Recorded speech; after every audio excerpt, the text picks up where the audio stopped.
गंगापुर गांव में एक घर के आंगन में एक बकरी चमेली अपने घर में आराम से सो रही थी।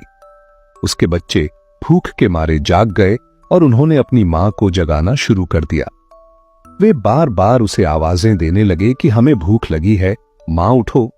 चमेली को यह बिल्कुल अच्छा नहीं लगा कि उसे इतनी सुबह जगाया जा रहा है और उसकी नींद खराब की जा रही है। उसने उन्हें सोने देने की जिद की, लेकिन बच्चे जिद पर उतर आए क्योंकि उन्होंने पिछली रात भी कुछ नहीं खाया था। चमेली को अनचाहे ही उठना पड़ा। वह बड़बड़ाती हुई कहने लगी कि ये बच्चे उसे चैन से सोने भी नहीं देते। जब उसने बच्चों से पूछा कि कल लाया हुआ खाना कहां गया, तो बच्चों ने जवाब दिया कि वे खा चुके हैं। यह सुनकर चमेली को गुस्सा आया और कहने लगी कि तुम्हारे पेट तो जैसे कुएं हैं, जितना लाती हूं सब खा जाते हो। आखिरकार चमेली मजबूर होकर खेत में खाने की तलाश में निकल पड़ी। वह सोचती जा रही थी कि इन बच्चों ने तो नाक में दम कर रखा है, इन्हें क्या पता कि खाना लाने में कितनी मेहनत लगती है। चमेली एक कामचोर और सुस्त बकरी थी। उसे दिन भर सिर्फ सोना पसंद था। पिछली बार जैसे तैसे जंगल से खाना मिल गया था, लेकिन अब वहां के जानवर उसे कुछ देने को तैयार नहीं थे। वह सोचने लगी कि अब खाना कहां से लाए। इतने में उसे दूर एक बड़ा सा बाग नजर आया जिसमें बहुत सारे फलों के पेड़ थे।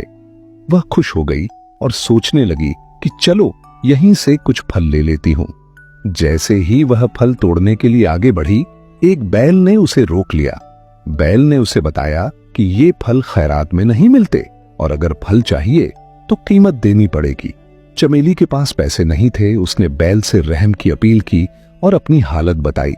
बैल को उस पर तरस आया और उसने शर्त रखी कि अगर चमेली रोज बाग में पानी दे और रखवाली करे तो वह उसे रोज खाना दे सकता है। मगर चमेली ने काम करने से इनकार कर दिया और वहां से चली गई। आगे जाकर उसके पैर चलते चलते दुखने लगे। वह थक चुकी थी और कहने लगी कि थोड़े से खाने के लिए कितना चलना पड़ता है। इतने में उसे दूर एक इंसान का घर नजर आया जहां दो बकरियां आंगन में खड़ी घास खा रही थीं। चमेली ने सोचा कि ये मेरी ही जात की बकरियां होंगी, ये जरूर कुछ खाने को देंगी। वह उनके पास पहुंची, मगर वहां भी उसे साफ जवाब मिला कि यहां मुफ्त में खाना नहीं मिलता। इन बकरियों को रोज मालिक को दूध देना पड़ता था, तब जाकर खाना मिलता है। इतने में घर का मालिक आया जिसका नाम हरिया था। उसने चमेली से पूछा कि वह कहां से आई है। चमेली ने बताया कि उसके बच्चे भूखे हैं, उसे खाने की जरूरत है। हरिया ने भी शर्त रखी कि अगर वह दूध दे तो रोज अच्छा खाना देगा, मगर चमेली ने इनकार कर दिया और वहां से भी चलती बनी। थोड़ा आगे जाकर चमेली को एक खेत नजर आया जो खाली था और वहां बहुत सारी फसलें थीं। चमेली ने सोचा कि यहां से तो मुफ्त का खाना मिल जाएगा। उसने मौके का फायदा उठाया और खूब पेट भर के खाया और अपने बच्चों के लिए भी बहुत सारी फसल तोड़ ली। खाने के बाद वह एक पेड़ के नीचे सो गई। कुछ देर बाद खेत का मालिक चमन आया। उसने देखा कि उसकी फसल किसी ने तोड़ी है। वह गुस्से से चमेली को पेड़ से बांध देता है और इल्जाम लगाता है कि उसने चोरी की है। चमेली रहम की अपील करती है, मगर चमन का दिल नहीं पसीजता। वह घर के अंदर चला जाता है और चमेली 3 दिन तक भूखी प्यासी बंधी रहती है। उधर चमेली के बच्चे घर में बैठे अपनी मां का इंतजार कर रहे थे और सोचने लगे कि मां कहीं फिर सो तो नहीं गई। वे कहते हैं कि मां कितनी सुस्त और कामचोर है, शायद उसे हमारी परवाह नहीं, मगर हमें उसकी फिक्र है। चलो हम उसे ढूंढने निकलते हैं। उधर चमेली बहुत कमजोर हो चुकी थी। रात के वक्त एक चूहा उसके पास आता है जो उसे पहचान लेता है। चमेली उससे विनती करती है कि उसके बच्चों का हाल बुरा है, उसे आजाद कर दे। पहले चूहा इनकार करता है, लेकिन जब चमेली उसे गणपति बप्पा का वास्ता देती है तो वह रस्सी काटकर चमेली को आजाद कर देता है। चमेली फौरन अपने बच्चों के लिए खाना लेकर घर पहुंचती है, मगर बच्चे गायब होते हैं। वह घबरा जाती है और उनकी तलाश में निकल पड़ती है। कई घंटों बाद वह दोबारा उस बैल के पास पहुंचती है जो बाग का मालिक था। वह बैल बताता है कि बच्चे 2 दिन पहले उसके पास आए थे और अपनी मां के बारे में पूछ रहे थे, मगर जब बैल ने उन्हें बताया कि उनकी मां एक कामचोर बकरी है तो बच्चे शर्मिंदा होकर वहां से चले गए। चमेली रोती हुई बच्चों की तलाश में हर तरफ भटकती है और चलते चलते हरिया के घर पहुंचती है।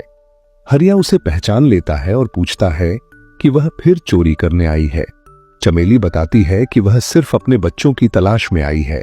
हरिया बताता है कि वे तीनों बच्चे उसके पास भूखे प्यासे आए थे और उसने उन्हें खाना खिलाकर रुखसत किया। वह बताता है कि खाने के बाद वे अपनी मां की तलाश में निकले, मगर एक शेर ने उन्हें पकड़ लिया। यह सुनकर चमेली के होश उड़ जाते हैं और वह फूट फूट कर रोने लगती है। उसे एहसास होता है कि बच्चों की मौत की जिम्मेदार वह खुद है, क्योंकि उसने काम न किया, सिर्फ आराम को तरजीह दी। अगर वह उस दिन बैल की बात मानकर काम कर लेती या हरिया की शर्त मान लेती तो उसके बच्चे आज जिंदा होते। वह गमगीन होकर चमन के खेत में वापस जाती है और उससे कहती है कि वह उसे दोबारा पेड़ से बांध दे, क्योंकि वह अब जीना नहीं चाहती। चमन यह सुनकर हैरान हो जाता है, मगर उसकी सच्चाई सुनकर उसे तरस आता है और कहता है कि वह सजा नहीं देना चाहता। चमेली कहती है कि अगर सजा नहीं दी जाएगी तो वह खुद ही कहीं जाकर मर जाएगी। इतने में पीछे से बच्चों की आवाज आती है। चमेली पीछे मुड़कर देखती है तो उसके तीनों बच्चे जिंदा खड़े होते हैं। वह खुशी से बेहाल हो जाती है और उन्हें गले लगा लेती है। बच्चों को बचाने वाला चूहा बताता है कि जब उसे पता चला कि बच्चों को शेर ने घेर लिया है तो वह फौरन पहुंचा और शेर को डराकर बच्चों को बचा लाया। चमेली हरिया से कहती है कि वह अब हमेशा उसके खेत में मेहनत करके अपने बच्चों के साथ रहना चाहती है। हरिया कहता है कि अब उसे यकीन हो गया है कि मेहनत करने वाला कभी भूखा नहीं मरता। चमेली के बच्चे भी खुश होते हैं कि उनकी मां को अब मेहनत की कीमत समझ आ गई है। उस दिन के बाद से चमेली और उसके बच्चे हरिया के खेत में मेहनत से काम करते हैं और खुशी खुशी अपनी जिंदगी गुजारने लगते हैं।